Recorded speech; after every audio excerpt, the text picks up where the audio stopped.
पृथ्वीराज चव्हाण से लेकर फडणवीस और एकनाथ शिंदे तक महाराष्ट्र में 10 साल में 6% घटा मराठा आरक्षण।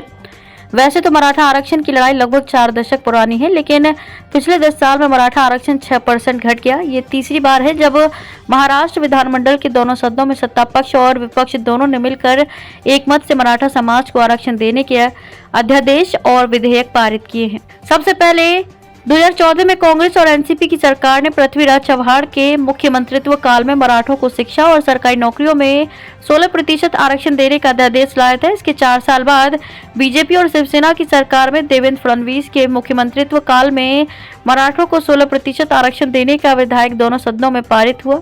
मामला हाईकोर्ट में गया, जहां अदालत ने मराठों को 16% से घटाकर शिक्षा में 12% और सरकारी नौकरियों में 13% आरक्षण बहाल किया।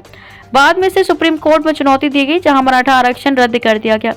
अब तीसरी बार बीजेपी, शिवसेना, एनसीपी तीनों पार्टियों की मिलीजुली मुख्यमंत्री एकनाथ शिंदे के नेतृत्व वाली सरकार ने मराठों को आरक्षण देने का विधेयक पारित किया है। लेकिन इस बार मराठा आरक्षण का कोटा 16% से घटकर 10% रह गया है। क्या बोले देवेंद्र फडणवीस? इस बारे में राज्य के उप मुख्यमंत्री और बीजेपी नेता देवेंद्र फडणवीस का कहना है कि राज्य पिछड़ा वर्ग आयोग ने जो रिपोर्ट सौंपी है, उसमें मराठा समाज के सामाजिक रूप से पिछड़े होने के जो पैमाने निर्धारित किए गए हैं, उसी आधार पर 10% की सीमा सुनिश्चित की गई है। हालांकि इस विधेयक को भी अदालत में चुनौती दिए जाने की घोषणा मराठा आरक्षण विरोधी वर्ग कर रहा है।